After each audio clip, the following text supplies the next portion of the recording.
Assalamualaikum warahmatullahi wabarakatuh. Innal hamdalillah nahmaduhu wa nasta'inuhu wa nastaghfiruh wa na'udzu billahi min syururi anfusina wa min sayyiati a'malina. Man yahdihillahu fala mudhillalah wa man yudlil fala hadiyalah. Ashhadu an la ilaha illallah wahdahu la syarikalah wa ashhadu anna Muhammadan abduhu wa rasuluh. Ya ayyuhalladzina amanu taqullaha haqqa tuqatih wa la tamutunna illa wa antum muslimun. Ya ayyuhan nasu taqu rabbakum alladzi khalaqakum min nafsin wahidah wa khalaqa minha zawjaha wa batha minhuma rijalan katsiran wa nisaa wattaqullaha alladzi tasaaluna bihi wal arham innallaha kana 'alaikum raqibah. Ya ayyuhalladzina amanu taqullaha wa qulu qawlan sadida yuslih lakum a'malakum wa yaghfir lakum dhunubakum wa may yuti'illaha wa rasulahu faqad faza fawzan 'azima. Amma ba'd, fa inna asaqal hadithi kitabullah wa khairal hadi hadi Muhammadin sallallahu alaihi wasallam wa syarrul umuri muhdatsatuha wa kullu muhdatsatin bid'ah wa kulla bid'atin dhalalah wa kulla dhalalatin finnar.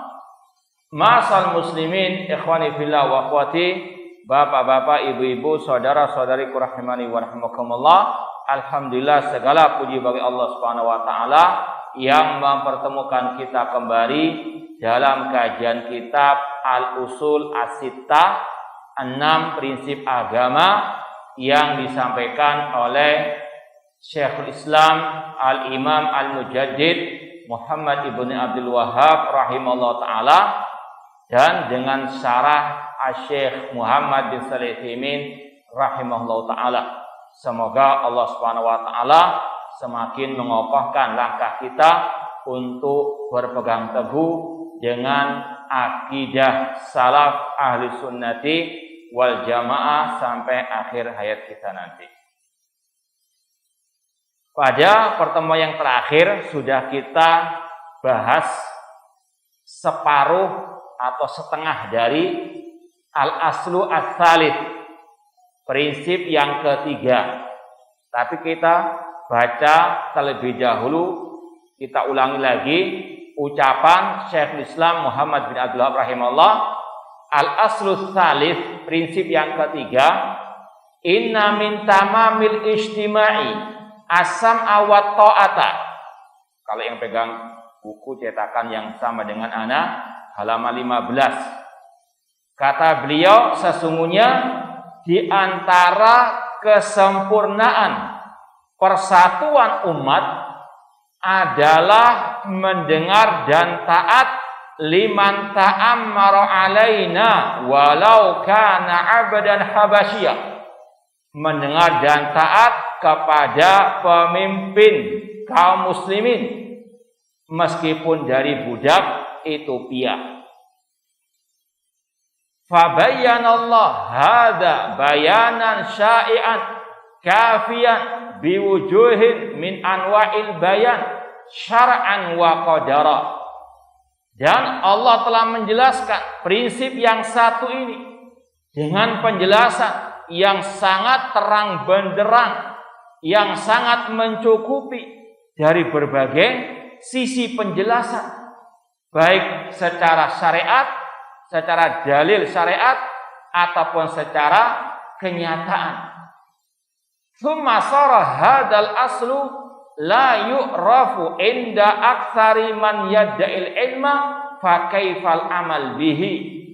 Namun sekarang ini prinsip yang satu ini tidak lagi dikenal oleh kebanyakan yang mengaku punya ilmu. Maka bagaimana mau diamalkan prinsip yang satu ini? Ma'asal muslimin, ikhwani fillah wa akhwati, bapak-bapak, ibu-ibu, saudara-saudariku rahimani wa rahimakumullah. Al-aslu tsalits ini, prinsip yang ketiga ini, sekali lagi merupakan salah satu prinsip agama Islam. Merupakan salah satu akidah Ahlus Sunnah wal Jamaah yang hampir ada dalam setiap kitab-kitab akidah ulama salaf ahli sunnati wal jamaah. Dalam kitab Usul Sunnah Imam Ahmad, Syarh Sunnah Imam Barbahari, Syarh Sunnah Imam Al-Muzani, kitab Aqidah Tahawiyah, Al-Aqidah Al-Wasithiyah, Lum'atul I'tiqad. Hampir kalau kita pelajari kitab-kitab akidah, kita temui pembahasan ini. Dan alhamdulillah kita di Surabaya ini hampir 20 tahun ngaji kitab akidah. Alhamdulillah tidak pernah terputus, semuanya melewati pembahasan yang satu ini. Dalam kitab Al-Ibana As-Sughra Imam Ibn Battah Al-Bari yang masih kita kaji setiap hari Rabu ba'dal Maghrib. Demikian pula Aqidah Salaf Ashabul Hadits oleh Imam As-Sabuni Asy-Syafi'i. Penjelasan prinsip yang luar biasa, terang benderang, lebih daripada matahari di siang bolong. Bahkan kata Syekhul Islam Muhammad bin Abdullah rahimahullah ta'ala, Allah menjelaskan prinsip yang satu ini dengan penjelasan yang luar biasa dari segala sisinya.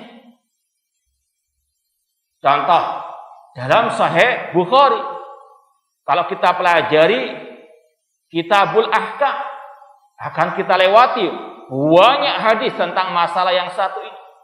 Dalam kitab Sahih Muslim, Kitabul Imarah, masalah kepemimpinan, luar biasa banyaknya. Cuma sangat disayangkan, kenapa kok masih tidak dipahami, tidak diketahui, apalagi diamalkan. Ini sekali lagi yang harus menjadi bahan introspeksi bagi kita semuanya, terutama yang mengaku sebagai Ahlus Sunnah wal Jamaah, yang mengaku sebagai as-salafiyun, pengikut dakwah salafiyah. Yang mana ini adalah prinsip dakwah salafiyah, prinsip Ahlus Sunnah wal Jamaah. Sekali lagi, syarah penjelasannya oleh Syekh Muhammad bin Utsaimin sudah kita jelaskan pada pertemuan yang terakhir. Cuma tidak ada masalah, kita sedikit ringkas, rangkum dari juga penjelasan yang lainnya. Yang pertama dari sisi dalil wajibnya mendengar dan taat kepada pemimpin kaum muslimin. Ini sekali lagi sangat banyak. Bahkan dalam Al-Quran surat An-Nisa 59 Allah berfirman, ya ayyuhalladzina amanu ati Allah wa ati Rasul walil amri minkum. Wahai orang-orang beriman, taatilah Allah, taatilah Rasul dan pemimpin di antara kalian. Kemudian kata para ulama, ketika Allah mengatakan wa ulil amri minkum, tidak ada tambahan ati ulil amri minkum. Di situ ada faedah, kaidah, ketaatan kepada pemimpin itu tidak mutlak, namun muqayyad, terikat dengan ati Allah wa ati Rasul. Kalau perintah pemimpin tidak bertentangan dengan ati Allah wa ati Rasul, maka wajib ditaati.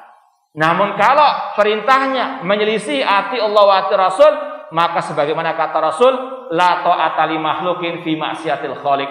Tidak ada ketaatan kepada makhluk dalam memaksiati al-Khaliq Allah Subhanahu wa taala.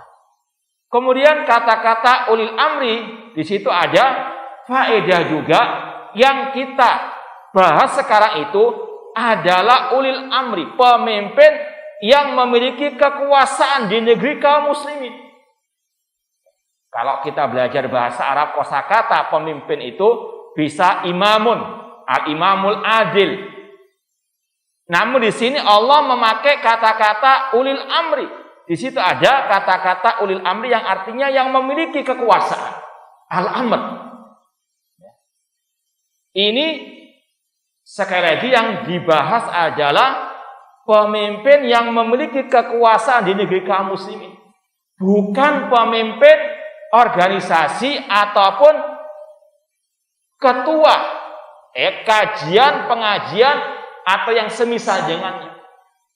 Karena ada sekelompok yang menggunakan pembahasan ini kepada kelompoknya ataupun kepada pemimpin kelompok pengajiannya. Sekali lagi ini salah menempatkan ayat ataupun hadis Rasulullah SAW. Makanya disampaikan para ulama ada kata-kata ulil amri, yaitu maksudnya yang memiliki kekuasaan di negeri kaum muslimin. Kemudian minkum dari kalian, yaitu kaum muslimin, bukan pemimpin yang kafir. Jadi jangan salah paham, jangan gagal paham. Yang dibahas di sini pemimpin kaum muslimin, entah bentuknya khalifah, bentuknya raja, bentuknya presiden yang memiliki kekuasaan di negeri kaum muslimin, maka kewajiban rakyat sami'na wa ata'na dalam hal yang tidak bermaksiat kepada Allah Subhanahu wa taala. Kemudian kalau kita sebutkan dalil dari hadis Rasulullah SAW sangat banyak sekali. Di antaranya dalam, sekali lagi Sahih Bukhari, Sahih Muslim, nanti lihat Kitabul Ahkam, Kitabul Imarah.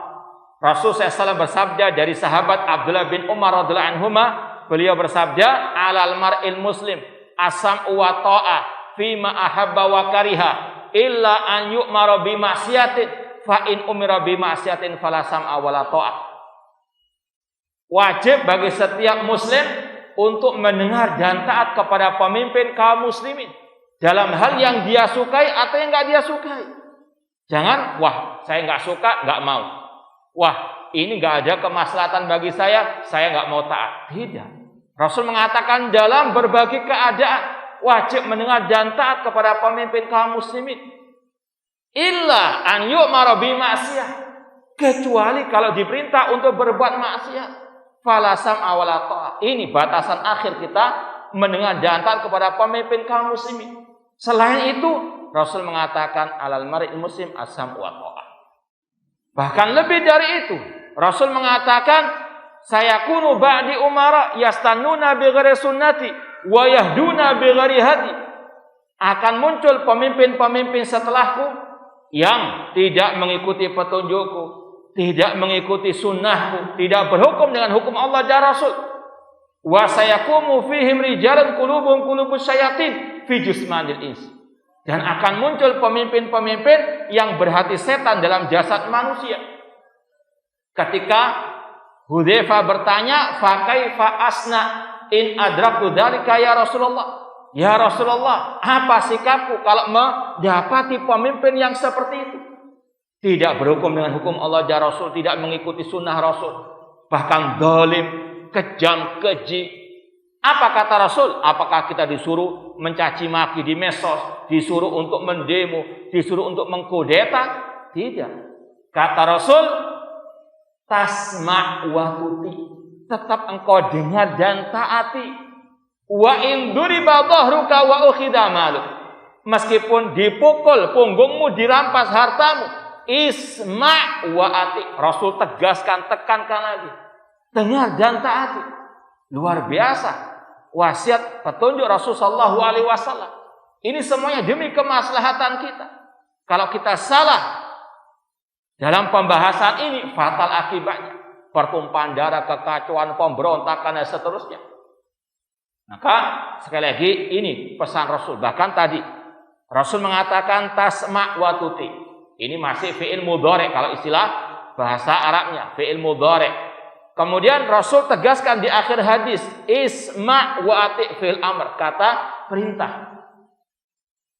Dan dalam hadis tadi ada kaidah, meskipun pemimpin tidak berhukum dengan hukum Allah.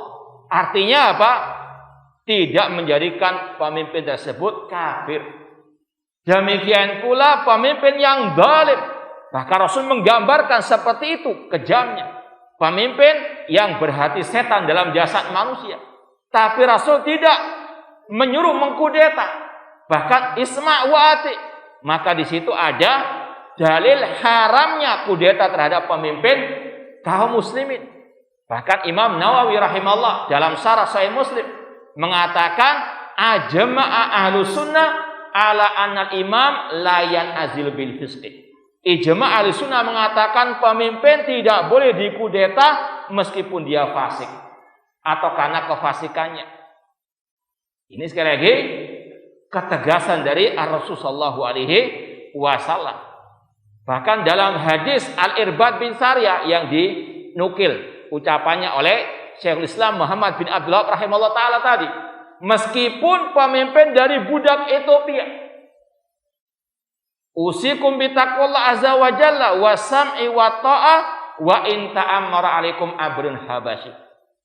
Wajib bagi kalian untuk mendengar dan taat kepada pemimpin kaum muslimin meskipun dari budak Ethiopia.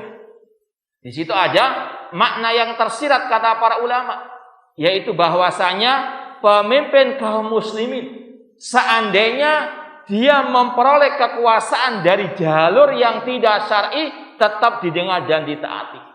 Seperti dalam hadis Irbad bin Sariyah ini, meskipun dari budak Ethiopia. Di situ kata-kata meskipun dari budak Ethiopia maknanya seandainya budak itu mengkudeta khalifah atau pemimpin dan dia berhasil mengkudeta menjadi pemimpin, Rasul katakan tetap dengar dan taati meskipun caranya memperoleh kekuasaan tidak tidak syar'i, tidak benar.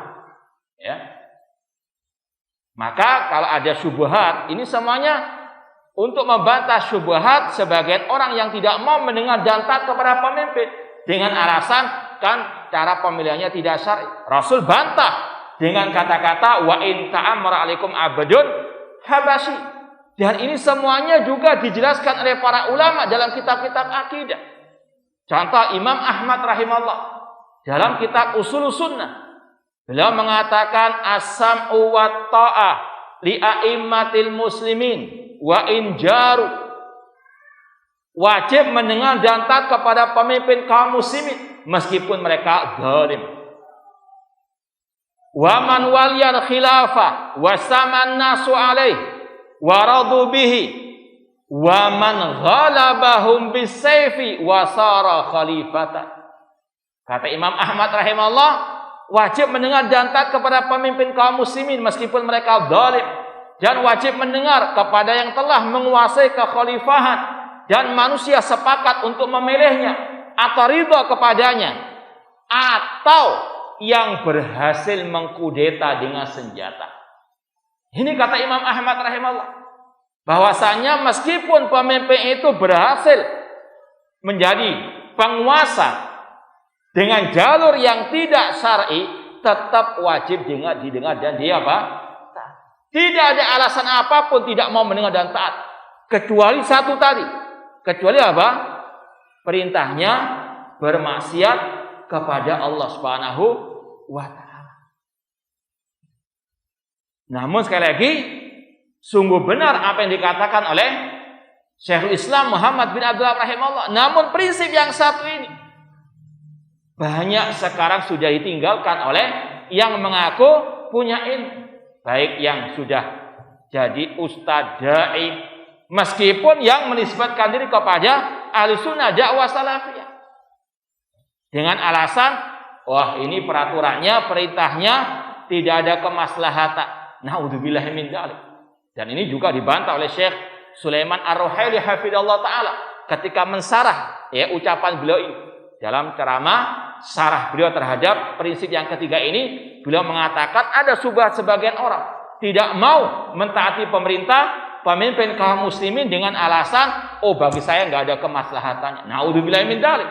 Kalau seperti itu kaidahnya rusak semuanya, karena setiap orang beda-beda kemaslahatannya. Makanya ini yang terus harus kita sampaikan. Bahkan kata sebagian para ulama, prinsip yang satu ini merupakan atau bahkan ini ijma para ulama adalah prinsip yang kalau orang itu menyimpang darinya, tidak mau mendengar dan taat, bisa keluar dari Ahlussunnah wal Jamaah. Ini sekali lagi yang harus kita yakini. Ini pembahasan akidah prinsip dasar Ahlussunnah wal Jamaah. harus terus melekat pada diri Ahlussunnah wal Jamaah. Bahkan yang harus dipahami juga, perintah pemimpin meskipun itu asalnya mubah, tetap wajib didengar dan ditaati. Kadang ada sebagian orang yang mungkin punya syubhat. Mana dalil wajibnya berhenti di lampu merah? Wah, luar biasa. Pakai dalil ya. Kalau enggak cocok dengan hawa nafsunya. Maka disampaikan oleh para ulama dalilnya, ya ayyuhalladzina amanu ati Allah wa rasul wa ulil amri minkum.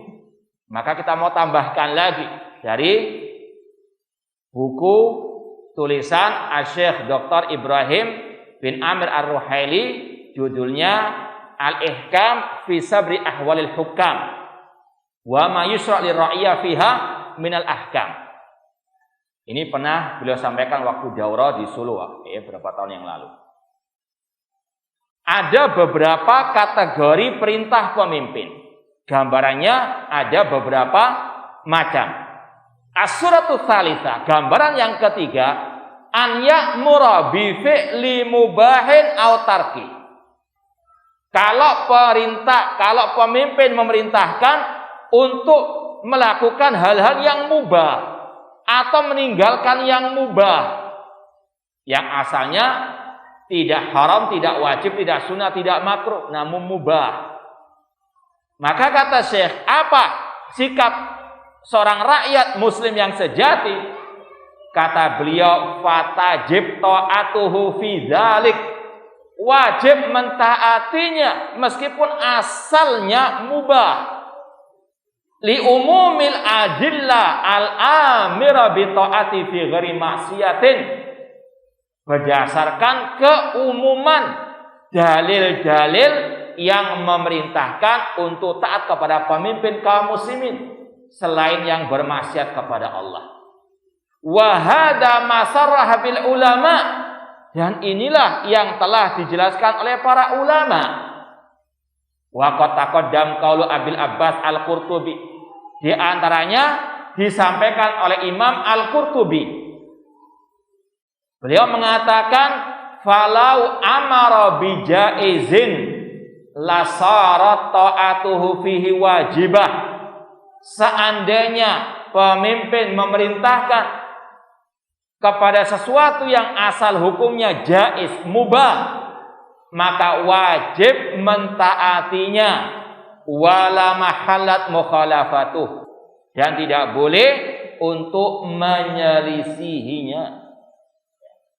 Kalau asal muasalnya itu mubah, tapi kalau ada perintah wajib dari pemimpin, bisa berubah menjadi wajib sesuatu yang mubah tadi.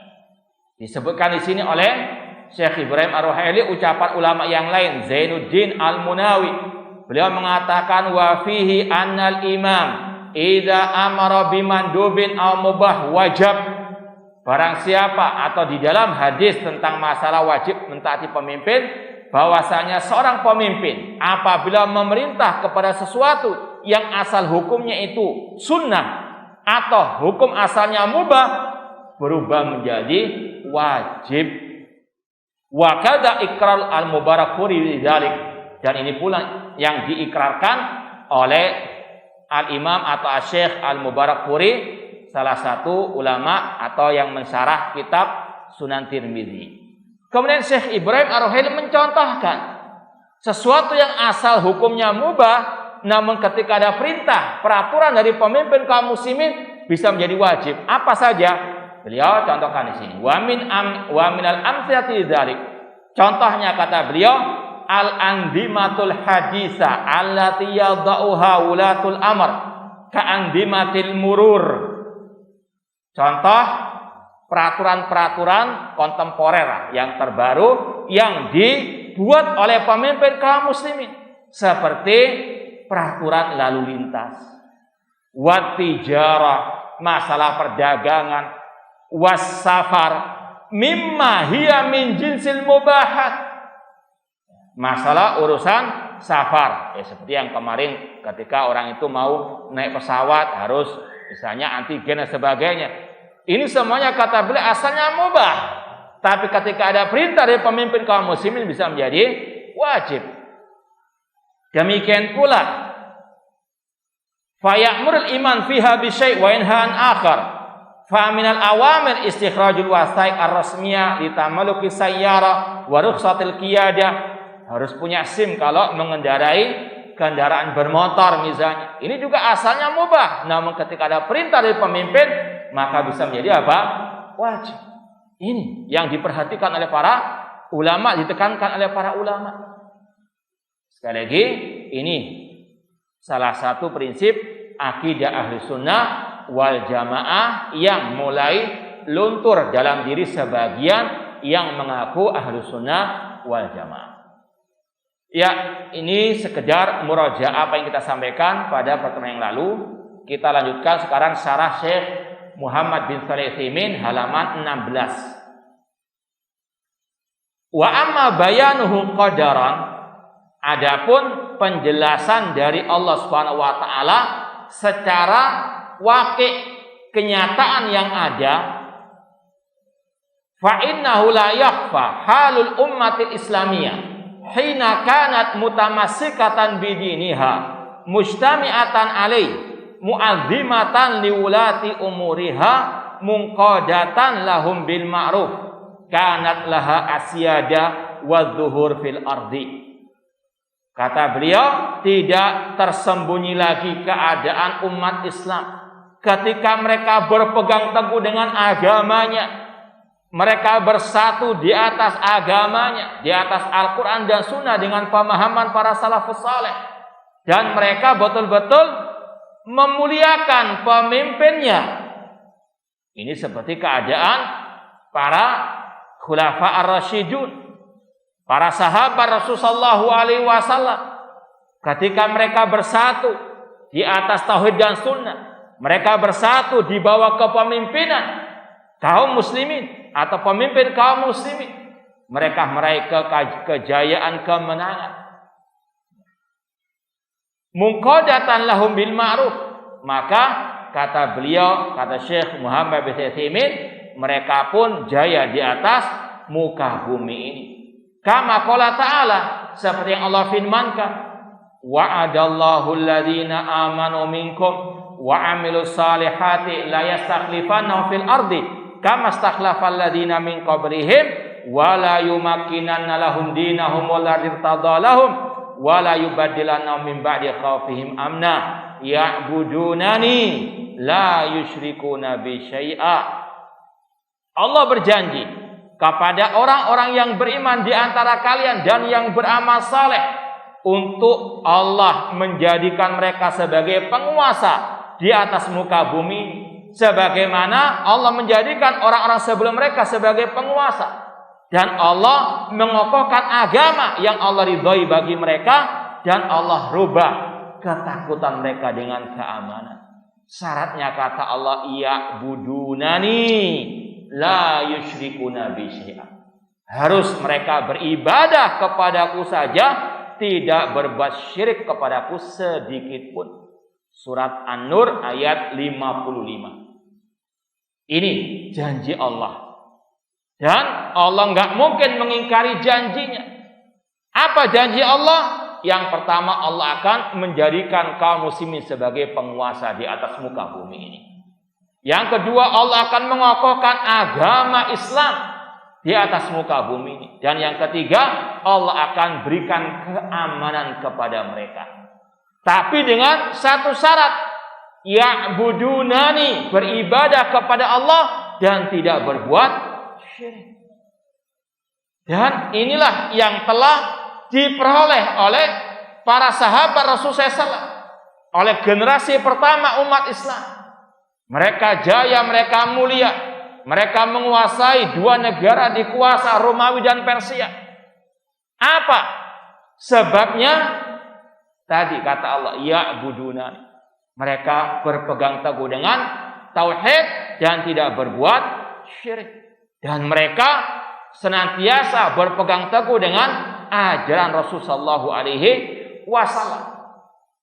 Seperti yang sering kita ceritakan, kisah Al-Khalifah Rasyid Abu Bakar As-Siddiq radhiyallahu anhu.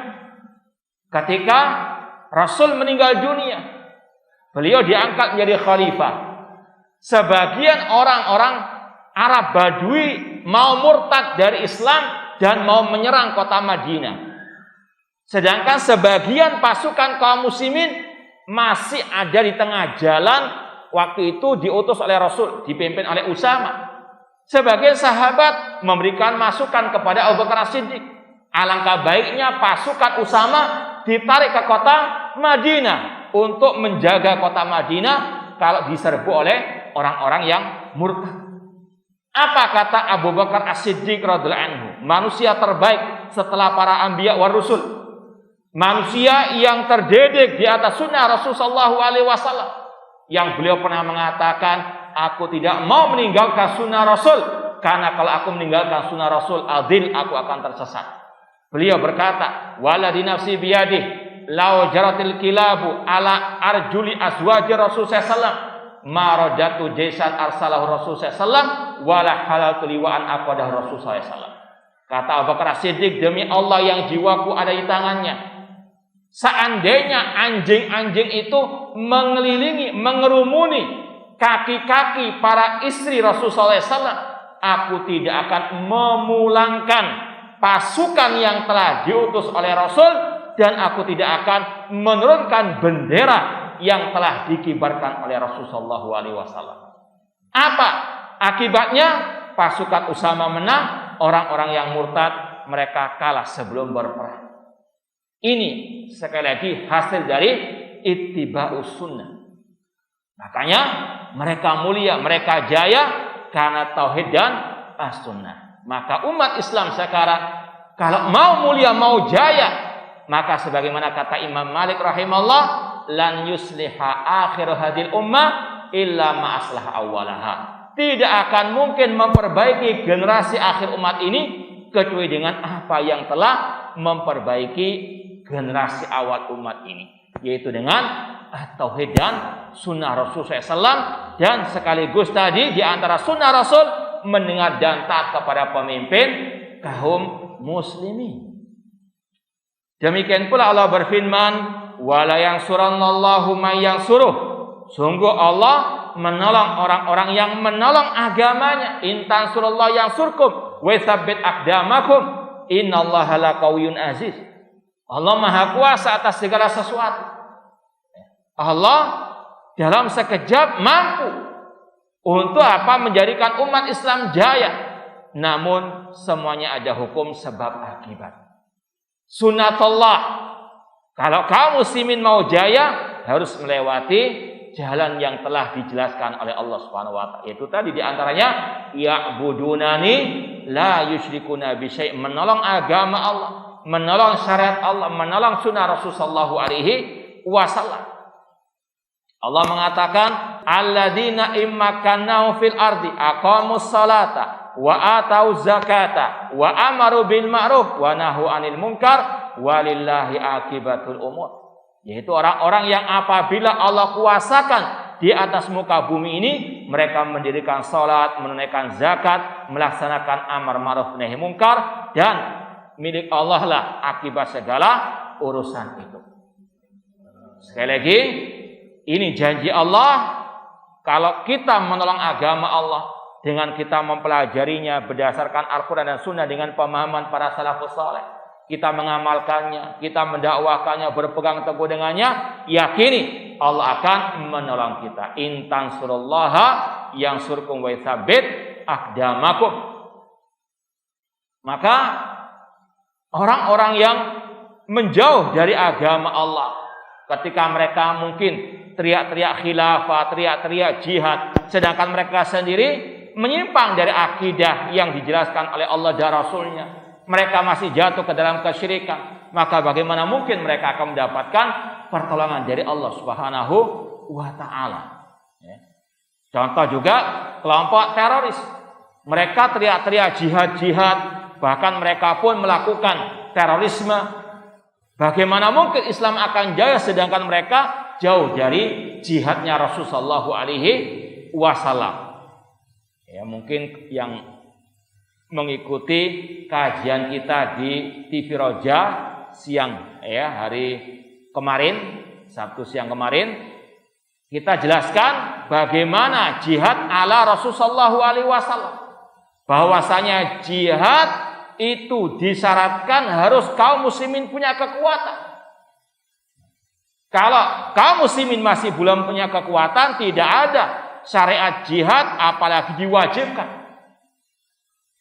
Rasul SAW, manusia yang paling pemberani, yang paling mulia, ketika di kota Makkah, beliau belum punya kekuatan, disuruh bersabar. Tetap jalankan syariat Islam, tetap jalankan tauhid dan sunnah. Makanya mereka yang teriak-teriak jihad dan sebagainya, sampai kapanpun tidak akan Allah berikan kemenangan. Karena mereka tidak melewati jalan yang telah disyaratkan oleh Allah Subhanahu wa Ta'ala.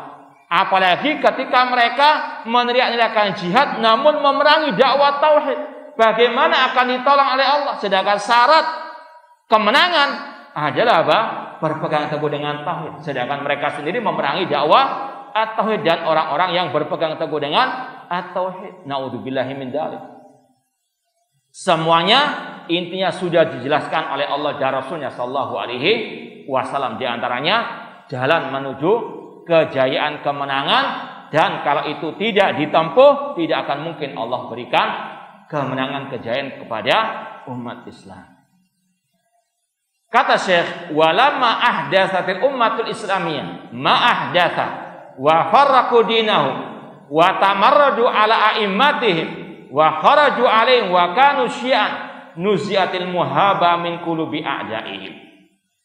Ketika umat Islam telah menyimpang dari agama Allah, mereka memecah belah agama mereka, dan sudah kita bahas pada al-aslustani, prinsip yang kedua, sebagaimana yang dinukil oleh Syekh Abdul Razak bin Abdul Muhsin Al-Abbad.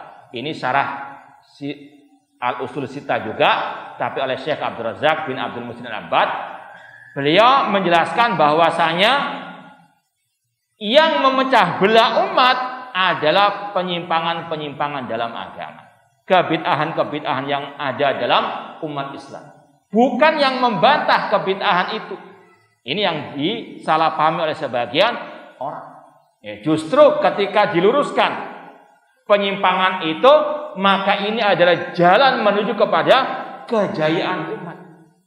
Seperti istilahnya kalau petani menanam tanaman-tanaman, kemudian ada hama, ada virus, kemudian diberantas, itu malah menghancurkan tanamannya atau bagaimana itu?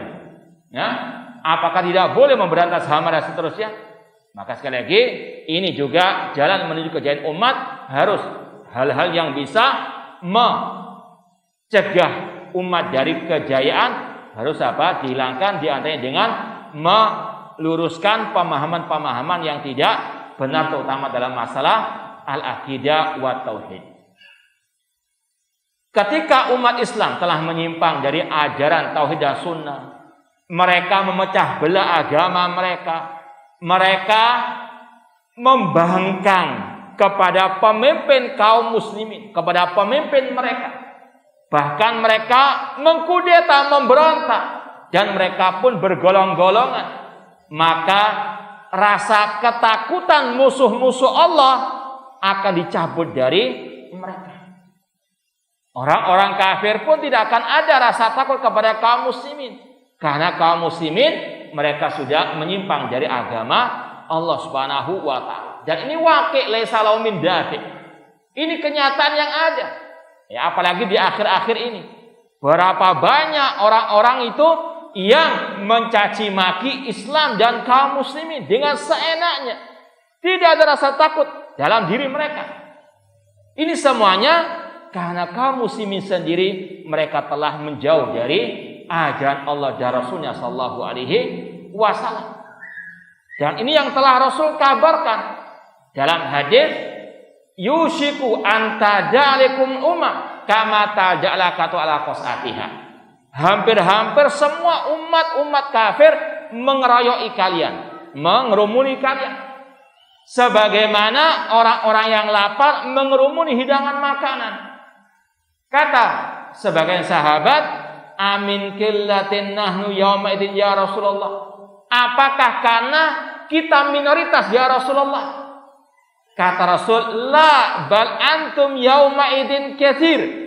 Tidak, bahkan kalian jumlahnya banyak. Walakinnakum ghusa ka ghusa'is sail. Namun kalian seperti buih yang diombang-ambingkan oleh air bah. Enggak ada ketakutannya, enggak ada kewibawaannya, enggak ada kemuliaan, kehormatannya. Bahkan kata Rasul, wala yanzi'annallahu min suduri aduwikum mahabbata minkum. Allah akan mencabut ketakutan musuh-musuh kalian dari dada-dada mereka. Ini sekali lagi ma'asal muslimin, bahan introspeksi bagi kita bahwasanya innallaha la yughayyiru ma biqaumin hatta yughayyiru ma bi anfusihim. Allah tidak akan merubah nasib suatu kaum sampai mereka merubah nasib mereka sendiri. Di antaranya dengan kita kembali kepada tauhid dan sunnah, dan di antara sunnah Rasul mendengar dan taat kepada pemimpin kaum muslimin.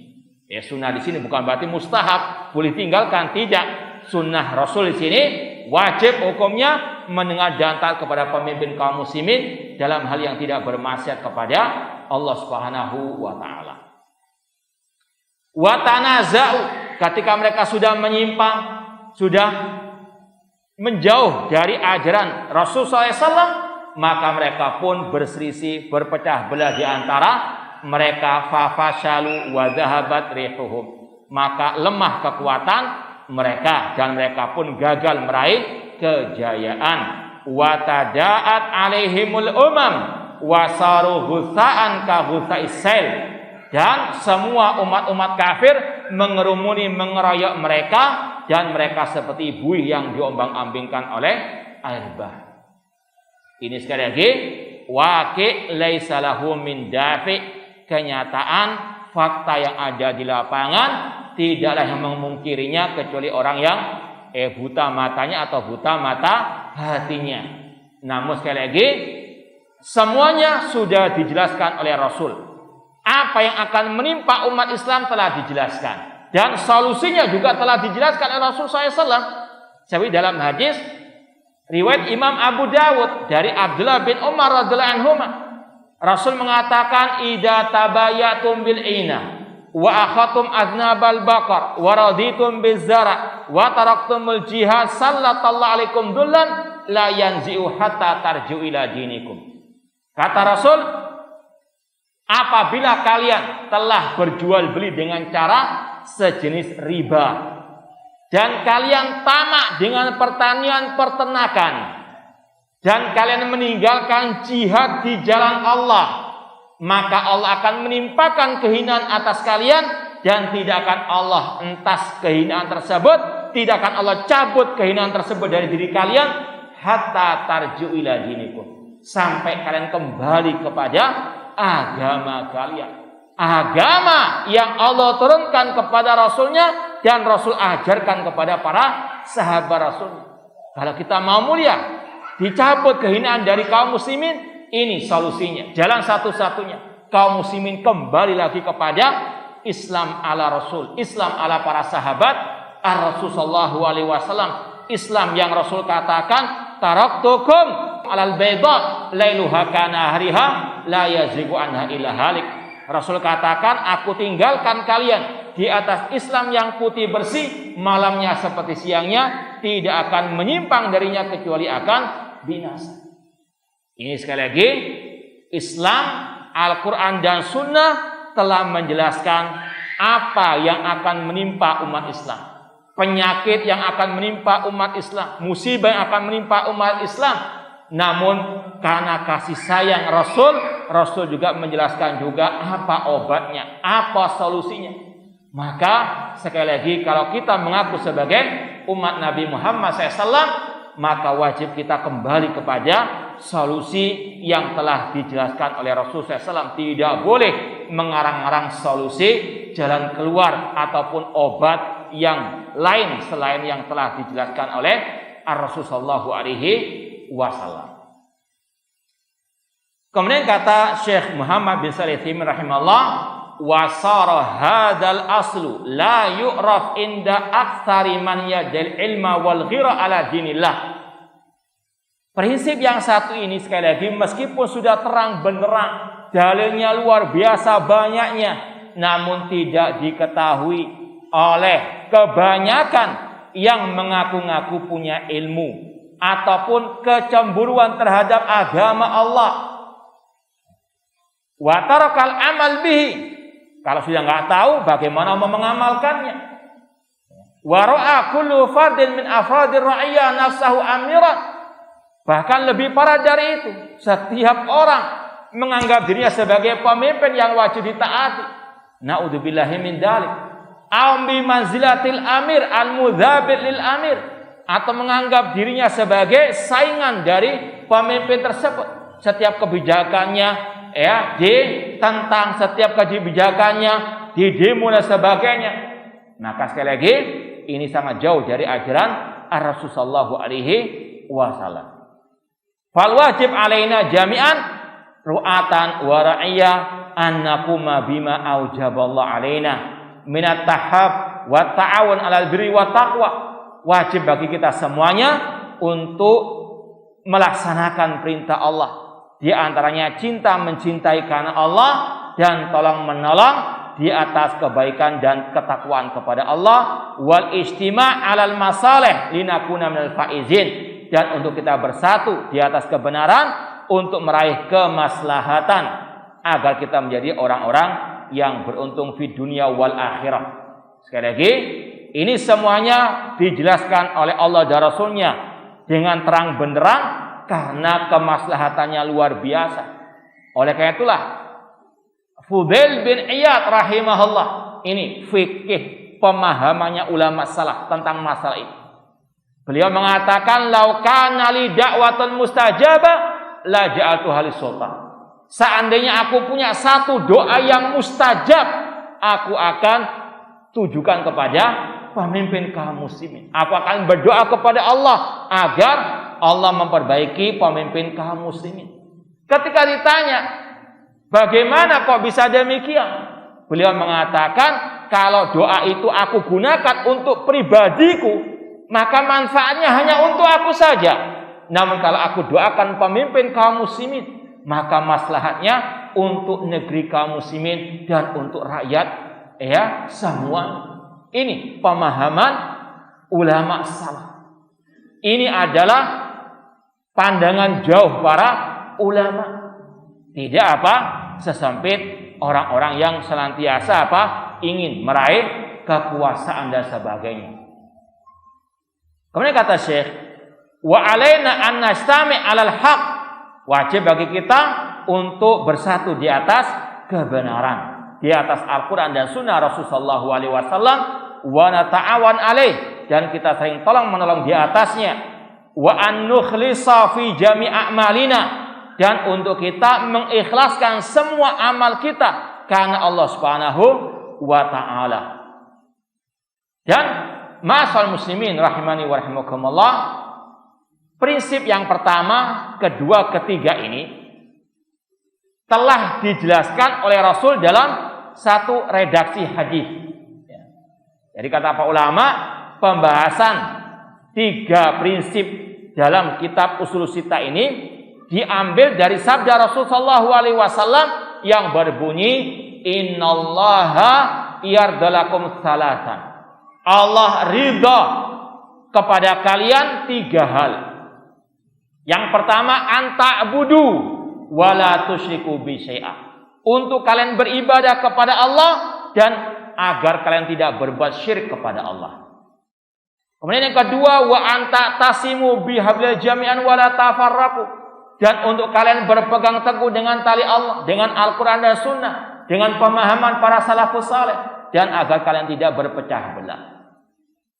Dan yang ketiga, wa antunasihu man wallahu amrakum, dan untuk kalian menasehati pemimpin kalian. Dan di antara bentuk nasihat, mendengar diantar kepada pemimpin dalam hal yang tidak bermaksiat kepada Allah Subhanahu wa taala. Jadi ini tiga prinsip yang telah Rasul jelaskan dalam satu redaksi hadis. Perintah bertauhid, meninggalkan kesyirikan, perintah bersatu di atas kebenaran dan meninggalkan perpecahan, dan yang ketiga mendengar dan taat kepada pemimpin kaum muslimin. Kemudian kata Syekh Muhammad bin Utsaimin, wa an-nas'a li hadafin wahidin huwa islahu hadhil ummati islahan diniyan wa dunyawiyah. Dan kewajiban kita semuanya untuk memperbaiki umat ini, baik dalam urusan agama mereka atau urusan dunia mereka, bi qadri ma yumkin, sesuai dengan kemampuan masing-masing. Wala yumkin dzalik hatta tattafiqa kalimatuna wa natrukul munazaat bainana wal mu'aradat allati la tuhaqqiq hadafan. Dan semua itu tidak akan terwujud kecuali kalau kita bersatu dalam suatu akidah, suatu manhaj.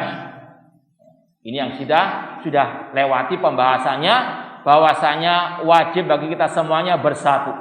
Cuma bukan bersatu hanya badan saja, namun yang lebih penting persatuan hati, persatuan akidah dan al-manhaj, yaitu kembali tadi kepada qala Allah wa qala Rasul wa qala as-sahabah, bersatu di atas tauhid dan as-sunnah. Jangan seperti kelompok Yahudi atau orang-orang Yahudi yang kata Allah tahsabuhum jami'an wa qulubuhum syattah. Kalian mengira mereka itu bersatu padahal hati mereka berpecah belah. Kita tidak akan mungkin bisa memperbaiki umat ini kecuali kita bersatu di atas kebenaran, di atas tauhid dan sunnah, dan meninggalkan segala hal yang menyimpang, yang itu akan memecah belah barisan kaum muslimin. Innal kalimata barubama tafutu maksudan wa ta'dimu mawjudan. Kalau kita nggak mau bersatu di atas kebenaran, di atas Al-Quran dan Sunnah, di atas tauhid dan Sunnah, maka yang terjadi perpecahan, yang terjadi adalah kemadaratan, kerusakan. Innal kalima idza tafarraqat wa ra'iya idza tamarradat dakhatil ahwa wa dhaghain wa sarakul wahid yas'ali tanfidi kalimatihi wa in tabayyana anal haqqa wal adl fi khilafiha. Sesungguhnya umat telah terpecah belah, rakyat sudah membangkang menentang pemimpinnya, maka akan muncul berbagai macam hawa nafsu, penyimpangan-penyimpangan, akan muncul berbagai macam hasad, iri dan dengki, permusuhan, kebencian, dan setiap orang akan meraih apa yang dia inginkan dari hawa nafsunya, meskipun menyimpang dari kebenaran, meskipun telah jelas kebenaran itu berbeda dengan apa yang dia inginkan. Wa kharajna an taujihatillah ta'ala, dan kita akan keluar dari petunjuk Allah Subhanahu wa taala, yang mana Allah berfirman, ya ayyuhalladzina amanu taqullaha haqqa tuqatih wa la tamutunna illa wa antum muslimun. Wahai orang-orang beriman, bertakwalah kepada Allah dengan sebenar-benarnya takwa, dan jangan kalian mati kecuali dalam keadaan muslimun. Abdullah bin Mas'ud mentafsirkan ayat ini, apa arti haqqa tuqatih? An yuta'a fala yusa, Allah ditaati tidak dimaksiati. Wa an yuskara fala yukfar, disyukuri nikmatnya tidak dikufuri. Wa an yudkar fala yunsa, dan Allah terus diingat tidak dilupakan. Itu arti haqqa atau ittaqullah haqqa tuqatih. Kemudian kata Allah, wa tasimu bihablillahi jami'an wa la tafarraqu, berpeganglah dengan tali Allah semuanya dan jangan kalian berpecah belah. Wadhkuru ni'matallahi 'alaikum id kuntum a'da'an fa'alafa baina qulubikum, dan ingatlah nikmat Allah atas kalian. Terutama ayat ini ditujukan kepada para sahabat. Ingatlah kalian wahai para sahabat tentang nikmat Allah atas kalian, ketika dahulu kalian sebelum masuk Islam kalian bermusuh-musuhan. Fa'alafa baina qulubikum, lalu Allah menyatukan hati kalian. Ini yang paling penting, menyatukan hati, bukan sekedar menyatukan badan. Fa asbahtum bi ni'mati ikhwana, kalian pun menjadi bersaudara. Wa kuntum ala syafa hufratin minan nar, dan kalian dahulu sudah ada di tepi jurang api neraka. Allah pun menyelamatkan kalian darinya. Kadzalika yubayyinullahu lakum ayatihi la'allakum tahtadun.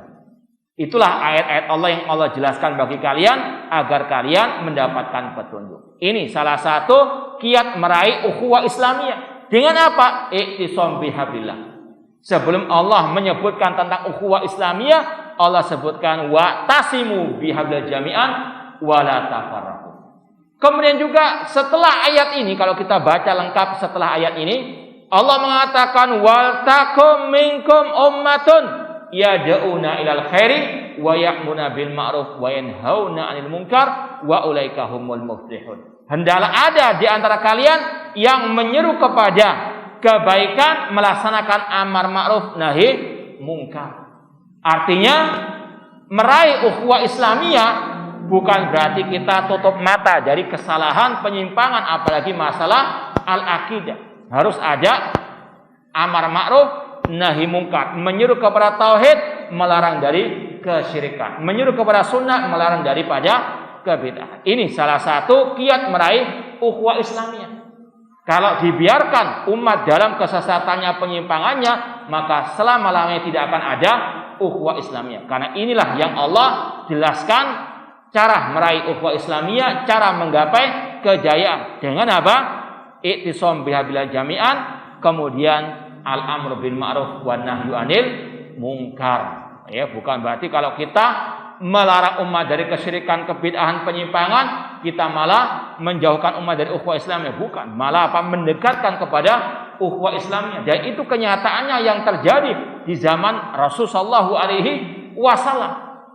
Ketika Rasul jihad bersama para sahabat, ada sebagian yang menyimpang, ya, karena mereka baru masuk Islam, yaitu apa? Minta dibuatkan pohon keramat. Apa Rasul diam? Jangan dilarang, biarkan kita lagi jihad, kita butuh persatuan. Tidak. Rasul katakan Allahu Akbar innaha sunan kultum kama qalat bani Israil li Musa ij'alana ilahan kama lahum alihah.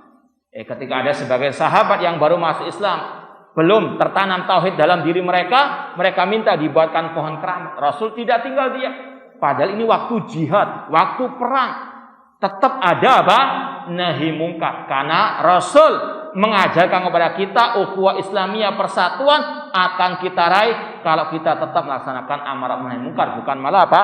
Menutup mata, diam 1000 bahasa dari kesesatan, penyimpangan. Rasul mengatakan apa yang kalian katakan itu seperti yang dikatakan oleh Bani Israil kepada Musa, buatkan sesembahan untuk kami. Artinya Rasul mengingkari perbuatan ataupun ucapan mereka tersebut. Faida arafa kul wahid minna ma lahu wa ma alaihi wa qama bi ala wifqil hikmah fa innal umur al ama wal khassa tasiru ala ahsani nidhamin wa akmalihi. Apabila kita tahu hak dan kewajiban kita masing-masing, kita sebagai rakyat itu kewajibannya mendengar dan taat kepada pemimpin kaum muslimin. Ya, kalau kita mau perinci lagi panjang, cuma ringkasnya seperti yang sudah kita sampaikan sebelum Ramadan dalam kajian Akidah Salaf Ashabil Hadis, sikap Ahlussunnah terhadap pemimpin kaum muslimin, ya ringkasnya ada 10. Ini sesuai dengan yang kita ambil dari kitab-kitab akidah ulama salaf. Yang pertama membaiatnya dan dilarang membatalkannya. Yang kedua menghormatinya. Yang ketiga tidak boleh menghina dan mencaci makinya. Yang keempat bersabar atas kezalimannya. Yang kelima menasihati pemimpin dengan lemah lembut dan dengan cara sembunyi, rahasia, bukan di depan umum. Yang keenam mendengar dan taat kepada pemimpin kaum muslimin dalam hal yang tidak bermaksiat kepada Allah. Yang ketujuh mendoakan pemimpin dengan kebaikan. Yang kedelapan dilarang mendoakan pemimpin dengan kejelekan. Yang kesembilan dilarang kudeta, memberontak terhadap pemimpin kaum muslimin. Dan yang kesepuluh melaksanakan sebagian ibadah di belakang pemimpin kaum muslimin. Ini ringkasnya sikap rakyat muslim Ahlussunnah wal Jamaah terhadap pemimpin kaum muslimin. Semoga Allah Subhanahu wa taala memberikan hidayah petunjuk kepada pemimpin kita, dan semoga Allah Subhanahu wa taala senantiasa memberikan taufik hidayah kepada kita semuanya untuk berpegang teguh dengan akidah salaf dan ahlu sunnah wal jamaah. Ini yang bisa kita sampaikan pada pertemuan hari ini. Kurang lebihnya mohon maaf kalau mungkin ada yang kurang dipahami atau ada pertanyaan, tafadhalu, dan ya dengan ditulis di kertas.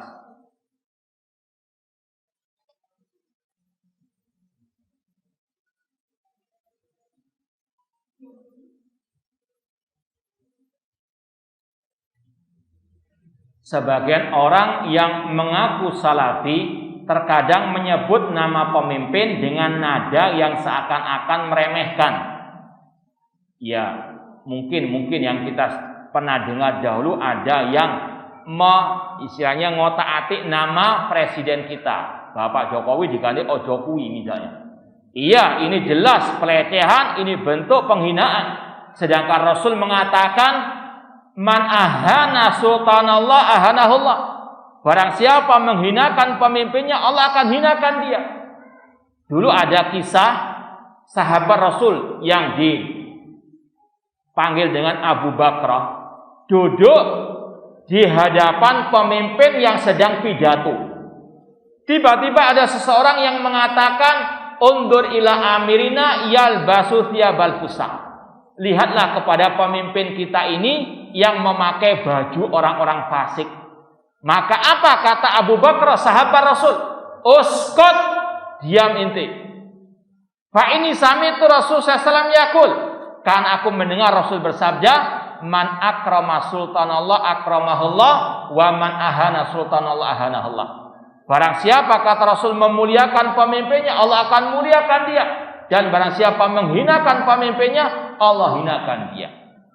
Bahkan dulu Al-Hasan Al-Basri rahimahullah, seorang ulama tabi'in yang beliau dulu pernah istilahnya dijadikan DPO oleh Hajjaj bin Yusuf. Ya, seorang ulama tabi'in dulu mau ditangkap oleh pemimpin yang zalim pada waktu itu yang luar biasa, istilahnya luar biasa kejamnya. Bahkan sebagian sahabat ada yang dibunuh. Bahkan mungkin ratusan kaum muslimin yang dibantai. Namun ketika Al-Hasan Al-Basri mendengar ada seorang mencaci maki Hajjaj bin Yusuf, dia mengatakan, innama utitum min anfusikum. Sesungguhnya penyebab dia itu kejam zalim itu diri kalian sendiri. Luar biasa pembelaan para ulama terhadap pemimpin kaum muslimin meskipun bukan dalam kebatilan kezaliman. Cuma pemimpin kaum muslimin mereka ada hak untuk dihormati. Makanya kitab-kitab akidah ulama Ahlussunnah ada pembahasan seperti ini. Beda dengan kelompok teroris ataupun khawarij atau yang semisal dengan mereka. Dan para sahabat Rasul sepakat akan hal ini, melarang mencaci maki pemimpin, menghina pemimpin. Bahkan kata Abu Darda radhiyallahu anhu, beliau mengatakan awwalu nifaqil mar'i ta'nuhu ala wali amrihi. Kemunafikan pertama dalam diri seseorang kalau dia sudah mencaci maki pemimpinnya. Anas bin Malik radhiyallahu anhu pernah berkata, kana kibaru ashabina yanhaunana. Dahulu para senior-senior sahabat Nabi melarang kami. Apa larangan mereka para sahabat yang senior? La tasubbu umara'akum. Jangan kalian mencaci maki pemimpin kalian. Sekali lagi, ini akidah prinsip Ahlussunnah yang terang benderang. Dalam kitab-kitab akidah ada pembahasan-pembahasan seperti ini. Contoh masalah tadi menghormati pemimpin. Dalam kitab misalnya As-Sunnah karangan Imam Ibnu Abi Asim dijelaskan bab-bab seperti ini menghormati pemimpin kaum muslimin. Kok ada yang mengaku Al-Sunnah atau bahkan dai salafi masih nyinyiri mencaci maki pemimpin? Enggak tahu salafi gang berapa itu.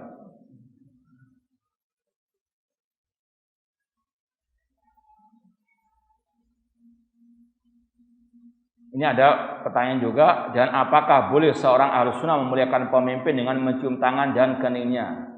Ini sudah pernah kita bawakan salah satu perbuatan salaf yang seperti ini, ketika bertemu dengan pemimpin mencium tangannya. Ini ada dalam kitab Mu'amalatul Hukam fi Dhaul Kitab was Sunnah oleh Syekh Dr. Abdul Salam Barjas.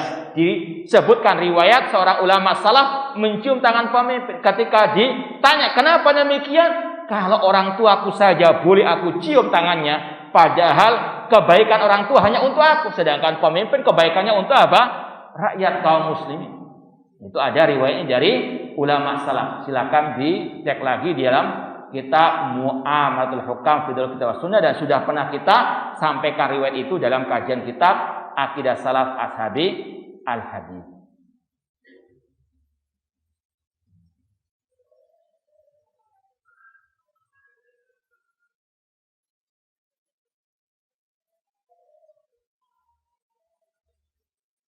Banyak sekali pertanyaannya.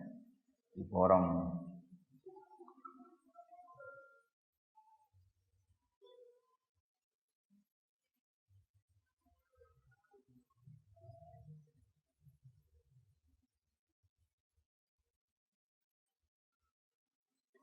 Ini kita ambil saja sebagian pertanyaannya. Sebagian orang yang ngaku salafi, dia berkata negara Indonesia adalah negara kafir. Ya, kalau menganggap Indonesia negara kafir, silakan hijrah. Tinggalkan negeri apa? Kafir. Karena kata Rasul, la tanqatil hijrah hatta tanqatil taubah. Tidak akan terputus syariat hijrah. Hijrah dari negeri kafir ke negeri apa? Kaum muslim. Dan kalau dia mengaku salafi, salah satu ciri khas salafi itu senantiasa rujuk kepada ulama ahli sunnah. Coba tanyakan kepada salah satu dari mereka, siapa yang menganggap negeri-negeri kafir? Ya.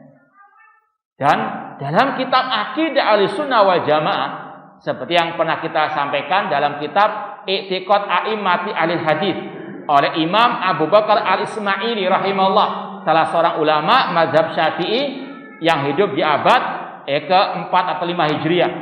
Beliau mengatakan di antara barometer negeri itu dikatakan negeri Islam kalau pemimpinnya muslim dan syiar-syiar agama Islam itu apa? Dohir, nampak. Nampak enggak syiar-syiar Islam di negeri kita? Salat 5 waktu, masalah haji, masalah puasa Ramadan, dan seterusnya, Idul Fitri, Adha. Nampak enggak?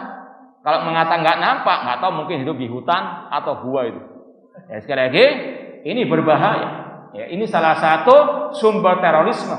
Ya, kalau sudah menganggap negeri ini kafir, nanti merembet pemimpinnya kafir, rakyatnya kafir, yang ada apa? Dihalalkan darahnya, dibom nanti, naudzubillahi min dzalik. Makanya ini pembahasan yang juga dipentingkan oleh para ulama as-salaf ahli sunnah wal jamaah. Ya. Ini sekali lagi hati-hati, syubhat ada di mana-mana.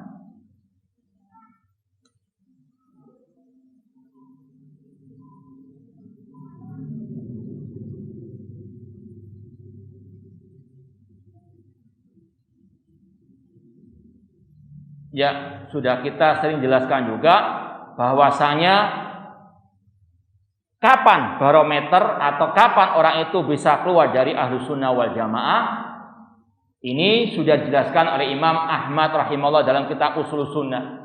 Yang intinya kata beliau, siapa yang meninggalkan prinsip-prinsip ahlu sunnah wal jamaah yang tercantum dalam kitab-kitab akidah seperti kitab beliau Ushul Sunnah, maka dia bisa keluar dari ahlu sunnah wal jamaah. Seperti tadi, kalau ada orang yang mengatakan tidak wajib taat dan mendengar kepada pemimpin kaum muslimin, maka dia bukan dari ahlu sunnah wal jamaah, karena ini prinsip ahlu sunnah wal jamaah. Atau mengatakan boleh mengkudeta pemimpin yang dolim, ini juga kata ulama keluar dari ahlu sunnah wal jamaah, karena ini masalah apa? Prinsip ahlu sunnah wal jamaah.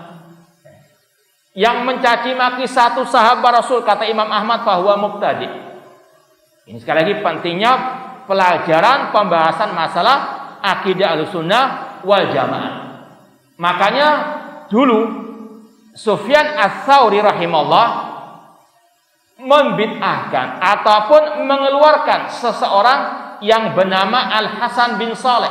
Ini termasuk ulama zaman dahulu. Dia punya penyimpangan keyakinan atau pendapat boleh mengkudeta pemimpin yang dolim. Meskipun dia nggak mengangkat senjata, cuma punya pendapat boleh mengkudeta pemimpin yang muslim dan tidak boleh atau tidak sah salat di belakang pemimpin yang dolim. Maka ulama-ulama pada waktu itu, Imam Syafi'i, Imam Ahmad langsung apa? Mengeluarkannya dari ahli sunnah wal jamaah. Bahkan seperti yang kita riwayatkan, sering kita sampaikan, Imam Sufyan Ats-Tsauri ketika melihat orang tadi Hasan bin Saleh, padahal dia ulama pada waktu itu, ketika dia punya pendapat yang menyimpang dalam masalah akidah seperti ini, Sufyan Ats-Tsauri tidak mau melihat mukanya, nggak mau bertemu dengannya. Sampai ketika dia sholat, kata Sufyan Ats-Tsauri, aku berlindung kepada Allah dari kekhusyuan orang-orang munafik. Dan beliau apa? Pindah tempat, tidak mau dekat-dekat dengan Al-Hasan bin Saleh. Ada pula ulama salaf yang bernama, kalau tidak salah, Zaidah. Beliau masuk ke masjid untuk memperingatkan umat, hati-hati dengan Al-Hasan bin Saleh karena dia punya pemikiran boleh mengkudeta pemimpin kaum muslimin. Hati-hati sekali lagi dengan asyubahat, pegang teguh akidah salaf, ashabil hadis. Di antaranya dengan kita terus belajar dan terus belajar akidah salaf dari kitab-kitab akidah ulama tersebut agar kita tidak terseret oleh arus penyimpangan dan kesesatan.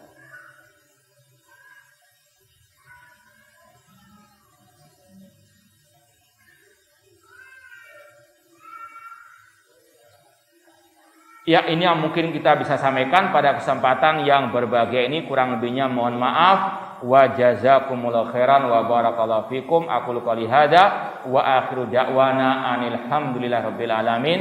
Wassalamualaikum warahmatullahi wabarakatuh.